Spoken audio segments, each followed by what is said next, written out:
Hello and welcome to episode 50 of the Wilder podcast. In this episode, we speak with Gwenni Jenkins-Jones and Eben Muse of Tir Natur, the Welsh rewilding charity. The conversation explores the unique challenges and opportunities for rewilding in Wales, as well as the story of Wales's largest rewilding site. Good evening, Tom. Good evening. We've been sitting on this one for a while, haven't we?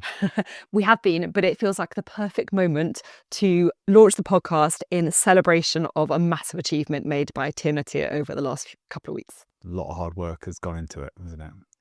Chloe, would you like to do the honours introducing the podcast and who we are, what we do, before we go into the rest of the episode? Absolutely. So we are Chloe and Tom. We're the co-founders of the Grange Project, which is an 80-acre rewilding site between Monmouth and Abergavenny.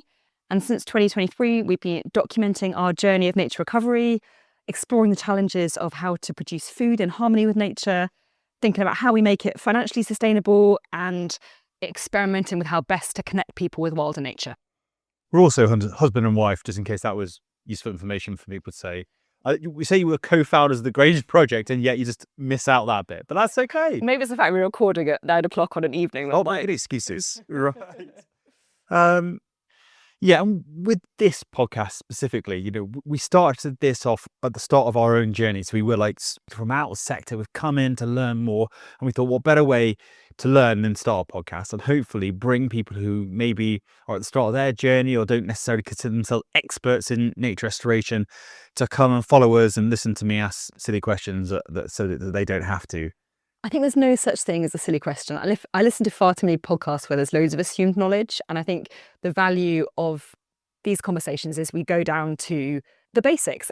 Lowest common Tom denominator, is that what yeah, explore the assumptions. I think it's a really important role of the podcast. And we started off thinking it was going to be all about rewilding and nature restoration, which clearly this episode is all about that, and it's fantastic.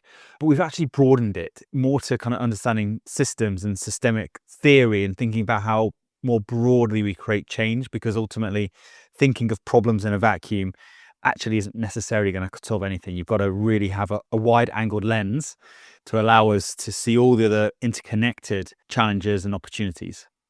But it's also nice to ground these big conversations in little updates of what's happening on the project. And I think there's quite an exciting one to share from this morning, Tom. Literally this morning, got up bleary-eyed, just looked out of the window of the house, and I saw a giant rat. mutant rat. It was humongous. That's not quite the hopeful story I was planning for us to start the journey of the Rewilding project was the giant rat. So I got the phone out, obviously zoomed in and recorded this creature moving across the land. I'd never seen it on the project before. And it turns out, and quite magically, our eldest daughter Rose was with me at the time, and she was super excited to see it. And having sent the video around to the community and people kind of experts, the very, very significant consensus is that it's an otter for the first time on the Grange Project. That sort of shows our lack of ecological knowledge that the first thought was giant rat as opposed to otter. That was my first instinct. I didn't, look out the window when they've never seen an otter before on the project and go, "Oh, there's an otter." And it could have been, it could have been anything, and we could have been being attacked by giant rats. No, I had no idea either, so I can't look to you. And also, it's not like we're on a river, so it was perhaps slightly surprising to see an otter casually strolling across the field. No, but we do have a re-entrant with streams coming up which lead to rivers, and Pig Sheepman Paul has suggested it might be males around this time of year are venture away from rivers to look for mates. He says there's no guarantee that's right, but that was this hypothesis when I spoke to him today. I think that was also actually corroborated by an ecologist in our group. Okay. So there is some expert opinion on that. And we do have some ponds, so maybe he's looking for some fish. Exactly. And on the theme of Pig Sheepman Paul, I owe him an apology. I've been reflecting on the way that I've presented his sheep over the last few episodes, and they are, as majestic as sheep get. And yes, they've been challenging at times to manage. And I'm not massively sad that they've left today. However, Pig Sheepman Paul has been fantastic in his approach, the fact he's let us borrow them to learn about the impact on the land and to give us advice and guidance, and then to come and pick them up and take them away, never to be seen again. I just wanted to pass my thanks on to you, Paul. I genuinely believe and value everything you bring to the project. I think they could definitely live in the garden. I particularly enjoyed having them in the garden this morning, which was part of the exit plan for the sheep. They didn't just inadvertently end up in the garden, but they seemed very happy. Yeah, yeah. I think one final update, Chloe, before we move on to the yet again massively inspirational interview. So given that Tom and I came from a baseline of no knowledge in 2023, and we've learned a lot over the last couple of years, we thought it would be really fun to bring other people on their own learning journeys from the project here. And we've got some cool facilities. We've got an amazing permaculture market garden. We've got the Grange Hub, which is a lovely space to learn in. And we've got the Rewilding project itself. We thought it would be fantastic to bring some expert facilitators, instructors, however we want to describe them here, to help other people on their learning journey. So whether you're a allotmentier, whether you're interested in setting up your own market garden, if you're wanting to improve your birdsong skills, we probably have a course for you. We just launched the new events page, which details all of the opportunities that we've got coming up over the season, with the first starting in mid-April. And if you're interested in growing, learning more about nature, developing some traditional skills like scything, then please do have a look, see if there's anything that takes your fancy. And we hope you'll join us for quite a special experience here, where we're going to bring learning, community and shared values together in one learning season this summer. Yeah, I'm particularly looking forward to it. There's nothing better than sharing the space with just people that are engaged and enthusiastic and looking forward and have a thirst for nature and for learning. So it's going to be awesome. Go have a look, see if there's anything that's relevant to you, and do sign up if you so wish. Right, let's get into this chat. Gwenni and Eben are absolute key members of Tir Natur, which is, as you will hear very, very soon, the Welsh rewilding charity. They have just announced, and at the time of recording, it hadn't gone live yet, so we probably get our past tense a little bit mixed up, but they've just announced they've bought their project, their land, which is 1,200 acres in the Cambrian Mountains. And they're here today to tell us about that journey, why it's so important to them, to Tir Natur, and also to the Welsh culture, what their hopes and fears are for the project, and loads of other amazing, insightful takeaways. Should we go for it? Let's do this. So hello, Gwenni and Eben, and welcome to the Rewilding podcast. Hello, for having us. So when we first began our rewilding journey in Wales back in 2023, Tir Natur were one of the first charities we reached out to at the time, asking for support. And it's been a real joy watching the charity develop and form its own identity over the last couple of years, kind of in parallel to what we've been doing here at the Grange Project. So kind of really excited about the conversation today and the opportunity to really focus in on what rewilding means within a Welsh context. But before we get started, we'll do our normal introduction process. So it'd be lovely if you could both introduce yourselves and say a little bit about your backgrounds. Great. So I'm Gwenni Jenkins-Jones, and I'm Tir Natur's fundraising manager, and have been for a few months now. But actually, I've been involved for a bit longer than that. So Tir Natur, which means nature's land in Welsh, has been powered by volunteers since the beginning. So I've been volunteering for about a year now, helping with fundraising, which is my skill set and the way I thought I can contribute to that cause. And now it's just an absolute pleasure to be employed on a full-time basis, being able to really drive this project forward and talking to so many ambitious and generous people who want to help us bring some wilderness to Wales. Yeah, hi, and I'm Eben Muse. For my day job, I work in access conservation. I'm also an ambassador for Campaign for National Parks, and I do a bit of writing at the side. But as for this project, I'm just a humble volunteer. I've been volunteering a lot with sort of the planning, the community engagement side of things, some translation work and comms, things like that. But my involvement with the project came sort of largely through just personal frustration with policy in Wales and lack of progress when it comes to nature, and also ultimately through just visiting the site because a friend of mine was volunteering already, and I just became completely enraptured by the potential of the place. And I think that's probably a fairly universal experience for people that visit the site, so I just decided to get involved from then on. Oh, we should never underestimate the power of volunteer energy, because without it, the world would be a much poorer place. Indeed. So maybe for those unfamiliar with Tir Natur, I wonder if you can just give a little description about the charity and its kind of mission and hope. I think to really tell the story of Tir Natur, we need to go back a few years, probably to about the same time that you guys were starting to develop the Grange Project, and when rewilding was beginning to enter mainstream conversation across the UK and Europe. And we started to see these fantastic projects happening in Scotland and England.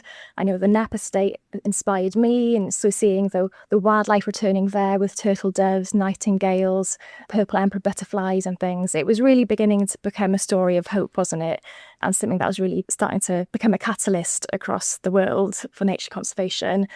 But in Wales, one of the most nature depleted countries on earth, we just looked around. We sort of thought, what's here? What's going to inspire change here? Nothing was happening. There were no dedicated rewilding charities or large-scale sites to really demonstrate how that could work in the Welsh context.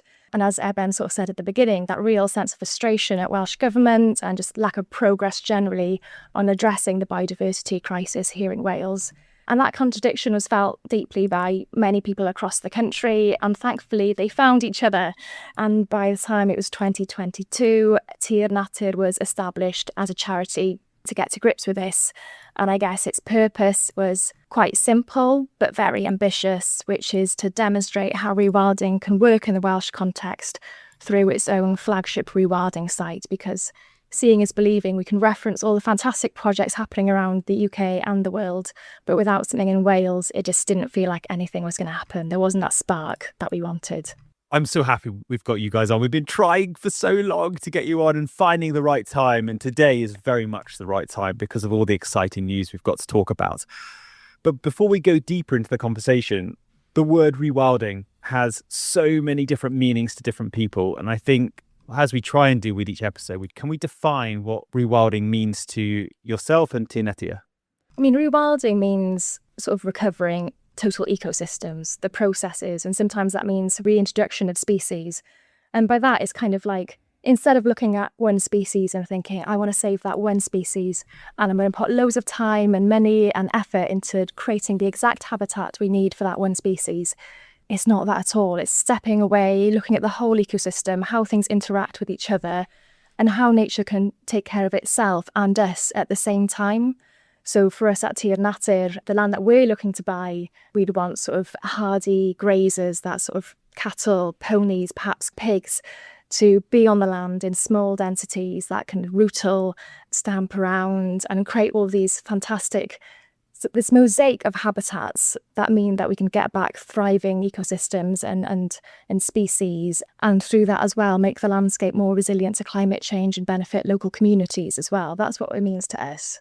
Yeah, I completely agree with Gwenni's definition there. I mean, you've got the international agreed definition of rewilding, sort of like restoring these natural processes, but also I think, personally for me, what's important is kind of turning back the clock on some of the parts of the natural world that we've basically lost, we're losing, and that future generations are in danger of missing out on forever. So it's that moving away from a sort of like trying to freeze where we're at into a more progressive model where we're trying to actually bring back this wealth of experience that we're all missing out on. That's my personal take on it, I guess. So you referenced earlier on in the conversation about Wales being one of the most nature depleted countries on earth, which I think we can join a long list within the UK of nature depleted environments. And you also talked about the role of rewilding and recovering ecosystems, which I think is a really critical frame to hold, that we can't just focus on one species at this stage. It's too late. We've got a crisis, a biodiversity crisis we need to address.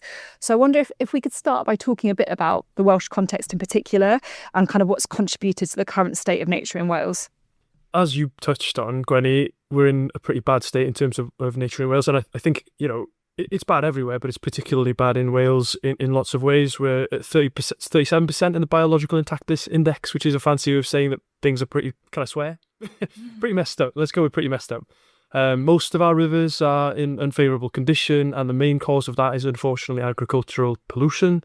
We're at 2.4% of our agreed target of 30% of our land restored and protected for nature, the 30 by 30 goals. It's hardly it's hardly good, and that is, I should add, a goal which the likely next party of government in Wales has refused to formally support, Plaid Cymru. I was at the Plaid Cymru conference about a month ago when a member of the panel said that there is no room in Wales for landscape scale nature restoration, and the likely next environment minister was kind of sat next to him, just kind of nodding. 90% of our peat bogs are in poor enough condition that they're actually emitting carbon. And I think, broadly in Wales, we have a culture that really undervalues nature, especially, dare I say, in kind of the landowner community, to the extent we have a really pretty poor record for things like the illegal slaughter of birds of prey. At the time of recording, recently, one of the first white-tailed eagles ever to fly back into Wales for maybe 100 years has been shot. That's not the whole story, but I think there is a culture that undervalues nature, and I think we need to do something about that. That's not to say that the public doesn't value nature. You know, like 76% of people want more action to tackle nature loss. 82% want the reintroduction of native species. I think the support for beavers is like 94%, which is crazy. There was a poll done at the Pembrokeshire County Show, which is obviously a farming community, where something like 90% of the respondents wanted the reintroduction of the white-tailed eagle, and we've seen how that went. Tir Natur, hopefully, as well as your project, another project, is part of a conversation, a movement towards a different approach to nature where we're providing space for it rather than kind of pretending that everything's fine. What thoughts do you have, Eben, on why we have this culture that undervalues nature? That's a tricky question to answer, but I think partly the balance of political power in Wales is one that has favoured this sort of like there's an overemphasis on a number of seats that have traditionally been the battleground seats in Wales, which are perceived to be rural seats, and the kind of political dogma of the time is that those rural votes are to be won by trashing nature, basically, or by pushing legislation that should prioritise nature in the other direction. We've seen that with the sustainable farming scheme. We've seen it with the attitudes of major parties in Wales towards regulation. You know, Plaid Cymru are running on a deregulation platform at the moment. And I've talked about the state of nature, the state of our rivers, that we have the presumptive progressive party of the next government probably running on a platform of trashing nature is quite bad, I think. Just to add as well, I think there's, the shifting baseline syndrome as well. That's probably across the UK and beyond, where we just get used to what we have, and we keep lowering our expectations for conservation and what wild looks like. And that's happened over many, many generations. And every time I hear my dad speak about, how many fish were in the rivers when he was a boy and fishing, hearing those stories make me want to make sure that we're shifting that in the future to the other direction, that we are more ambitious for what we want to see. We know what we're missing out on. We know that it's possible. And that's part of what we want to do through establishing a flagship rewilding site for Wales, where people can see what's possible and that it is possible if we just put the effort behind it. What's so exciting about this is that if you're Welsh, you probably know that we have a bit of a problem with imagination here. We have a bit of a problem with ambition here. I think that's something that all of us really know. And it's one of the things that hamstrings us. But in a way, seeing is believing. And if we can show that these things are possible in Wales, that we can see these kind of the return of abundance in this place, then we can really inspire change on a systemic level. We've seen in places like Scotland that legislation sometimes follows the example of communities and of groups that take the attitude of kind of, fuck it, I'll do it myself. And I suppose that's what we're trying to do. I mean, I wasn't aware of the white-tailed eagle being shot. That is, it's so disheartening. But I mean, on the flip side, I will say that I'm in a privileged position, sat in the office recording this, looking out of the window over the Grange Project, and as you were saying that, a buzzard just swooped down onto land, and the two pigs pootled past, and I'm seeing the birds flying around. So we've only been doing this for a couple of years or so, and we are seeing such on a small scale such positive impact. So it can be done. Yeah, I mean, if you try to explain to someone, if you had a time machine and tried to travel back 30, 40 years and explain to people that red kites would be as common as crows on some parts of the A470, they'd probably look at you quite, they'd probably try and get you committed or something. But, these things are possible when the right levers are pulled. They're not being pulled, so let's try and pull them ourselves. Mm-hmm. And I really appreciate what you're saying, Evan, about the power of the grassroots and the exemplar projects, which then sort of build into policy narrative. But if we were going to think at that level of the big narrative, what does rewilding in Wales offer? What are the big hopes of this approach in terms of helping to restore our natural systems? There's no doubt that we live in a society that basically the only lever that exists for influencing what's done on land is by owning it, right? Like whether you're talking about housing, energy, food, access, nature, whatever it is, it's the legal system that we live under is that despite who owns land, what you do with it affecting people far beyond that land. I mean, we all live in a catchment, right? We all live in a river catchment that's affected by the land that feeds into the river and so on.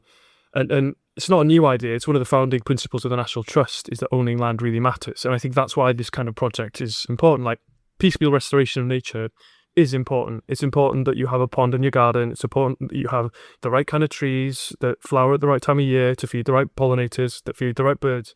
But there is no doubt that this needs to happen at scale, at gradual scale. And it means that you're setting up nature corridors, something that we know that nature needs. It means that you can employ people on the land, you can create a living, you can create more resilient communities. And yeah, I think these are things that as a nation we've kind of forgotten about, like we've lost contact with those things. Majority of listeners will understand that rewilding within Wales has had a bit of a rocky start historically. So I'm wondering what your perspective of as historically what has happened with rewilding in Wales has been, and where you think rewilding sits within the Welsh culture moving forward. So yeah, there may have been sort of other rewilding projects that I've tried and failed to sort of gain momentum, but we weren't involved in those. So we're trying to look forward instead of looking back. So learning from past mistakes that were made with other projects, which perhaps weren't engaging with communities appropriately, or perhaps felt like they were coming from outside Wales and imposing things on communities who weren't on board or didn't get the right communication to understand what was happening and do it within the Welsh culture. And we're wanting to do things differently. So we're looking forward at doing it right within the Welsh context. Because as Eben said, 75% of people in Wales are pro-nature restoration, are pro-rewilding, in fact. And the word rewilding is very powerful, and it means different things to different people, but it's recognised by the public, who are in favour of it, by policymakers, funders and scientists. And it means that we can be really clear and transparent about what we're doing and not hide behind language. So it's really important for us that we learn from past experiences, but also reclaim that word and do it within the Welsh context. And also be honest about what rewilding means for Wales may not be fixed. And that's exactly what we want to explore, is how it can be done well and demonstrate that it can be done in the Welsh context, rooted in place, shaped by people, respectful of rural heritage, and focused on real outcomes for wildlife, climate and communities. I completely agree with you, Gwenni. I think there's also kind of an opportunity to just, I know this is a rewilding podcast, but like just step a little bit outside of the rewilding context and talk more broadly about, rurality and what, the countryside more broadly. Because I think part of the interesting thing about this for me is about kind of trying to reinvent that connection between people and place. Like in Wales, we've got a population that's been going through urbanisation for hundreds of years, and the pace is not really slowing. We've lost 8,000 farmers in 10 years, and the average age of a farmer is around 60. They're going through a crisis of loneliness. Sir Geraint population, Cardiganshire, shrank by 6% in 10 years. Like 6%. That's massive. These kind of land clearances, which laid the sort of the canvas, if you like, for Scotland's kind of rewilding movement at the moment, are very much still a part of our history in Wales. The Chwalfa, Epynt or Tryweryn, they kickstart the Welsh language movement. But that kind of process is still happening in slow motion. And what that means in practice is that rural communities, like the one I grew up in, they're hollowed out. And people like me, I'm not even a generation removed from the countryside, are kind of removed from that setting, removed from having a say, if you like, I'm considered by a lot of people I speak to now to be an urban person, but I grew up surrounded by sheep. I think that's really interesting. And I think that disconnection from our food systems, disconnection from nature is a really, really big problem. And it's a problem that none of our political parties are really willing to engage with. Rewilding is not going to solve it on its own, but I think that giving those of us, like I say, not even a full generation removed from being a part of rural communities that are eroding so quickly, to engage again with the landscape is a really important part of that process, of that kind of melting down these fake urban-rural divides and kind of trying to build a more diverse countryside in terms of the industries that can exist there. I mean, that can mean more jobs, different types of jobs that young people want, a better quality of life, like pubs that have people in them, like pubs that can actually have a custom. So, studies in Scotland have shown that rewilding projects do provide a huge uplift in employment compared to like sort of different land use. And I think that can definitely be the case for our project. In fact, I really hope it does. But yeah, that's kind of the most exciting part of it for me, if that makes sense. That kind of like the starting gun for a kind of new way to engage with the countryside, even if I'm not going to move out there anytime soon, although perhaps I'd like to one day. It's a renegotiating of the relationship between people in the city and people in the countryside. And there's a whole other layer as well in Wales, isn't there, Eben, with the language, because there's a higher percentage of Welsh speakers in rural areas and in the agricultural sector than there is nationally. And when people leave the countryside, that often means the Welsh language strongholds. There's also that worry of that contributing to the decline of the language. So, Eben, you've moved to a city My father did. That's why I'm here in Cardiff. Many people share that story, my partner too. And it's sort of unfair, I suppose, to put the pressure on the agricultural sector to hold that and be responsible for that and try to change that around. I mean, we all got a place to play in supporting rural economies, and the hope is that we can do that as Tir Natur, to create jobs out there that contributes and helps keep that Welsh culture and language alive as well, which is a big worry in Wales. Absolutely. I mean, we can't treat the language like a rose in a bell jar. You can't just you can't trap it and shield it and hope that it doesn't wither away, because it will wither away. Sorry to be the person that keeps bringing it back to kind of the threats or the challenges associated with it, but I think it's such an exciting project. I think I want to make sure we do this topic and this conversation, this interview justice by trying to present other perspectives as well in order to discuss it. So, just stepping back on a broader rewilding perspective, what do you see as the challenges and the negative perceptions of rewilding in Wales? Yeah, for sure. There's definitely going to be some significant challenges based on how things have gone in the past, but also based on the sort of like prevailing narratives over what rewilding is and how widespread those are, particularly in communities like the one that we are going to be in. But personally, even got big reservations myself about the way that certain projects have been run in the rewilding world in places like Scotland, like the lack of a connection to the place or recognition that these are landscapes with a history of their own, with people that already live there. They're not this kind of like, they're not empty expanses. This isn't the Wild West. And there is a concern about profiteering. I don't think personally that land should be approached in that way, that you're always looking for a return on investment. They're a place of work, they're a place for nature to be, they're a place to support communities, but I don't think Welsh people are going to look kindly on that type of approach because, raw profit incentive has been shown over and over again across Welsh history to lead to extremely perverse outcomes for Welsh communities, and it's left a massive legacy of poverty all over the country, like where I'm from, where Gwenni's from, all over. Land, to me, it shouldn't just be an asset to be flipped or sat on. It's a place for communities, and that's got to be the vision. I think that is the vision.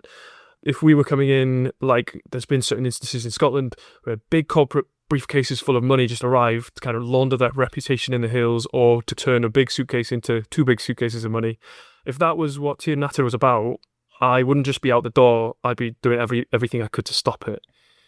Yeah, we're definitely not about sort of kicking people off the land or anything like that. In fact, the farmer we're buying the land from will be staying on the land on the most productive part of it. So that's not kicking anyone out, and they're very supportive of what we're doing. It's a really important part of our work to engage with local communities as well, not just sort of land and treat the place like a clean slate without any history or heritage or language or culture, but engage with those living locally about their stories, their memories, how they want to engage with it so that they're part of it.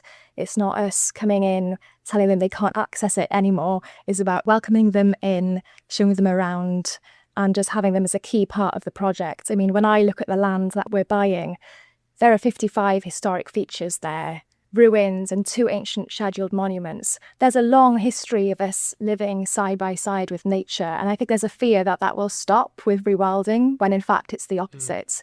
And we really want to look into the history of these places, celebrate those stories, having a key part of our storytelling, and take that forward. How can people be involved in our landscapes going forward and really tackle that misconception that rewilding isn't about people, because it is. We're all part of nature and we need people to be part of it to change the biodiversity crisis and tackle it head on. I think that stereotype that rewilding means the removal of people is extremely harmful, but it's also quite interesting when you look back at the history of the landscape. The removal of people from the land, as I mentioned, corresponds pretty exactly with the removal of nature, right? These things are, it's an extremely close correlation. And so it stands to reason that we can actually return people to the land in the same way as removing nature. And as well as, the other stereotype that we'll certainly be trying to deal with is that sort of idea that rewilding means removing all grazing animals from the landscape. You've just mentioned that you saw a pig wandering past your door. That's just not what it means. It's not what it means at all. It just means a slightly different approach. And it still means producing food. We're certainly going to be producing food on our land as well. But the way that food is produced in Wales is something that's really poorly understood in general, I think. We produce food on 90% of our land, but the vast majority of the food that we consume is produced on a very small portion of intensively farmed land that's in a few small areas of Wales.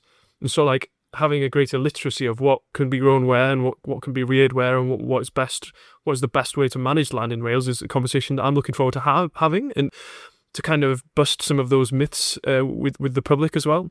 And hopefully we'll have the resource to do a good job. Yeah, well, you've kind of tantalised us with talking about the project quite a lot, and especially the monuments and the history. So I feel like now is as good a time as any for you to tell us about the land that you are in the process of buying. Tell us more. I'm so excited to tell you more, Tom, because every time I go there, I come away buzzing. So it's 1,195 acres of land. So wow. that's it's big. So that's about 750 football pitches, which is huge. And it's in the Ylennydd, the Cambrian Mountains in mid-Wales. It actually lies within a site of special scientific interest, so you'd think there'd be lots of wildlife there, right? And that's what I was hoping for as well when I visited there for the first time. And I was very disappointed, but there is so much potential there, and that's what excites me. So it's uplands, mostly dominated by bracken and Molinia grass, with 2 rivers, mostly treeless, and that's led to the waters warming and a decline in wildlife. But there's some salmon there are some otters, there's a small population of water voles, which is the UK's fastest declining mammal. There's so much to be excited about. And then at the top of the uplands, we've got huge expanses of peatland. One of our environmental experts were there the other day measuring the depth of the peat, and I think he said it was 2.2 metres in some places. And when you think about how slowly peat grows, that's 1 millimetre a year. That's been around for 2,200 years. So, it's a fantastic piece of land. Unfortunately, that peat, which is so good at being squelchy and holding water, is being dried out by this sort of domination of one type of grass. But healthy peatland, which we can help restore through some initial intervention and our, ponies and cattle, will create a great habitat for ground nesting birds, such as snipe and hen harrier, and also hold water when we get heavy downfalls of rain and reduce downstream flooding. So again, that's so much potential there, not just for wildlife, but for demonstrating how healthy landscapes can really benefit communities. I mentioned the 55 historic features, which is, they've all got a story to tell. We really want to delve into that. And some fantastic old ancient trees. Pine marten have been spotted there many years ago. So I think with a bit of help and a bit of rewilding magic, that can become a patch of Celtic rainforest where they can really sort of settle down and make it their home. So like I said, it's got so much potential. It just needs a few of the right animals in the right places and some support from people in our communities to really get it off the ground. Yeah, for sure. I mean, stomping around the land over the last year has been such a rewarding experience because it's just a really unique landscape. Like this landscape was supposed to be designated as a national park in the 1970s. It just narrowly didn't get the designation because of some sort of local politics, but it tells you that it's a really striking landscape. And as Gwenni says, there's incredible pockets of kind of old trees, like these wizened old oaks and these beautiful streams. And I actually saw my first ever, would you believe it? I grew up in the countryside, but I'd never seen a hare before. I saw my first ever hare just kind of dashing up the hill as the sun was going down the first time I visited the land. And you can really feel that there are, just on the fringes of the land, in these like little pockets in the rivers, there's just this urge to start recovering. But at the same time, as Gwenni said, the peatland there is super degraded. You'll be walking around and there'll be deep channels that have been eroded into the peat. You could sink in and be you'd vanish into a crevasse of peat nearly around the place. It's just, there's such an opportunity. It's such an opportunity. I have also had the privilege of visiting the site, and I think the scale is something that's hard to describe. The sense of, first of all, the size of the land, which I think you describe in your comms as a once-in-a-generation opportunity, and I can really imagine it is, because we know that in Wales, it's not like Scotland, we don't have these massive estates coming up for sale regularly. So I think the average size of a farm in Wales is something like 170 acres. Yeah. So the fact that you've got this opportunity to work with something many times more than that is fantastic for the scale that's necessary for rewilding, and I guess perhaps also present some challenges and opportunities, because I'm sure despite all of you having walked the land many times, there will be parts that will probably remain undiscovered for years because of the scale. I think also the sense of the context. There's some amazing views from the highest points of the site that look out over valleys for miles, and how you can imagine I was trying to stand that on that site, picturing when this was, and nature being allowed to return, what that would be a visible model against other land management approaches across the whole valley and across the whole mountain range, which should be, fantastic for people to come across and engage with. And as you say, that seeing is believing feels really critical in this story.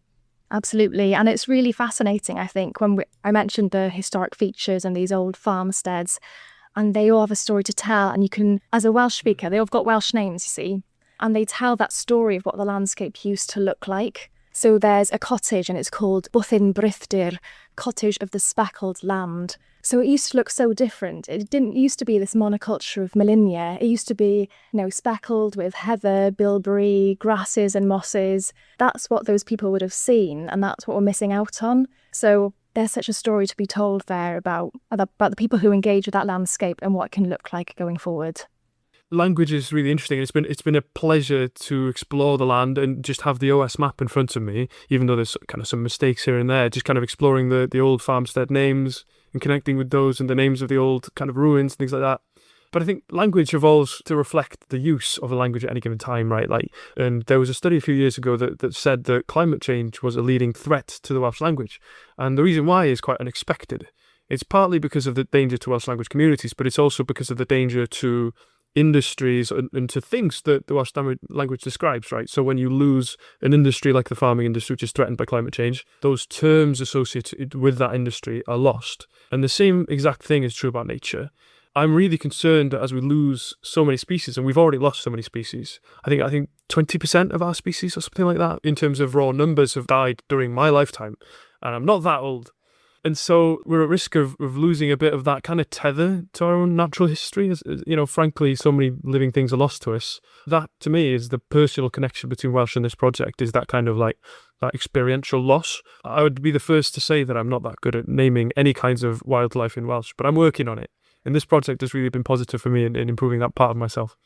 And these are some of the really lovely stories that help us understand the importance of a project of this scale and intention within a Welsh context. That's something about it being a project from people in Wales for Wales as a model for how rewilding can occur at scale. And I know it's been quite a long journey to get to this point, and you've all been working incredibly hard as a team to get this over the line. And that's hard with any land purchase, let alone one with some of the kind of connotations of rewilding in Wales. And I wonder, what are the kind of next steps in the journey, and what are the phases that you're hoping to begin with once you sort of take ownership of this space? Definitely. So one of the first things, and one of the most important things, is talking to the local community. So by this point, that would have already started, explaining what we're doing, busting any myths, and making sure that, they know that they're welcome, and we want to know their ideas about ways we can really engage them in this work. Environmentally, obviously, one of the first things we'd like to do is make sure we've got grazers on the land, ponies, cattle, pigs. So hopefully that'll be something that can happen pretty quickly. And also some initial interventions. So I've heard rewilding described as a marathon with a sprint start, right? Because if you haven't got some of the initial building blocks in place for nature to do its own thing, it never will.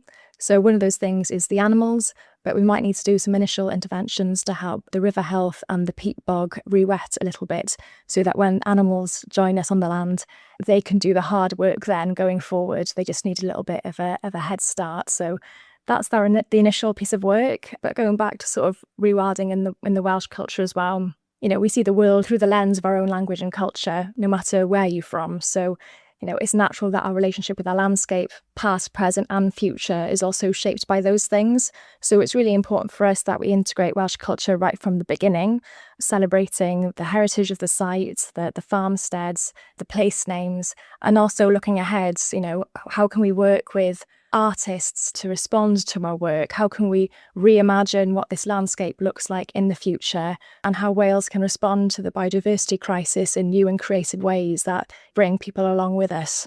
Oh, I've got so many more questions that I want to ask and talk about. It's just because it's such a complicated and a systemic conversation and challenge. There's like 3 episodes worth of just deconstructing and unpicking. But unfortunately, we are very much coming to the end of this episode. Thank you both for your passion and enthusiasm. Like, again, if the viewers could see when you guys are speaking about your project, the smiles on your face when you're reminiscing and thinking about what you're going to be doing, the time you spent there and what the future beholds is wonderful to see. So if the people have been inspired by listening to you and the challenges and the journey that you've gone on with Tir Natur and the land that you are purchasing, how can they support the project? So if anyone wants to be part of this vision, firstly, when we buy the land, please come and see it, and just imagine what it could look like in the future with butterflies, pine martins, owls. Just let yourself imagine that and enjoy that first and foremost, because I think that's what's going to drive everyone to contribute in whatever way they can. And then just think about your own skill set, whether you can volunteer, whether you've got knowledge to share, and whether you can make a donation, because we're over halfway towards our target to buying this land, but we're not there yet. We've got so far already. We need to just get to the end. And the faster we can do that, the faster we can turn our attention to actually bringing grazers on site and doing that work to really inspire the next generation. So if you do want to get involved, please do get in touch. Visit our website, www.tirnatur.cymru. Email me. My email should be on there. Your contribution, no matter what it is, if it's £1, £10, 100, your volunteer hours, whatever it is, really get us a long way towards this vision. It's how we've got there so far. We've been powered by volunteers and people willing to put their hands in their pockets to make this happen. And that's what we need going forward as well, to get this off the ground so that nature can then take the lead and do it all for us. Yeah, if you want to see a different kind of future for the Welsh landscape and for nature, just get involved. Please get involved, and I guarantee it will be just as rewarding as anything else you'll do. Awesome. Well, all those links will be in the show notes. We are very, very privileged to be playing a small part in this journey, and we can't wait to follow you on it as well. Thank you. Diolch. Before we even begin to reflect on the content of the conversation, I just want to highlight how I could listen to Gwenni's thoughtful reflections and Eben's passion, political understanding all day. They had so many rich insights into the Welsh context and rewilding as a process and opportunity for the country.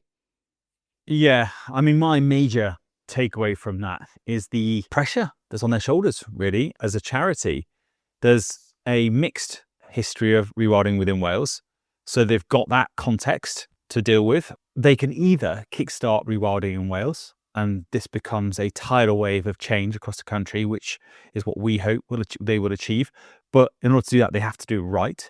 Or they could knock rewilding back in Wales, if not done right, for 5 or 10 years. So it's absolutely pivotal the next year or two for this young charity who are still finding their feet, and all the support that we can give them. We should, hence the podcast, and hopefully if people have listened and they want to go and click on the link in the show notes and support them and get behind them and either share. If you've got a bit of money, then great, but if you've got expertise, then they'd definitely be keen to hear from you as well. And having had the privilege of hosting the majority of the Tir Natur team here for their strategic away day last month, I have real confidence in them as an organisation. The energy in the room, the passion, the commitment to rewilding in Wales was tangible.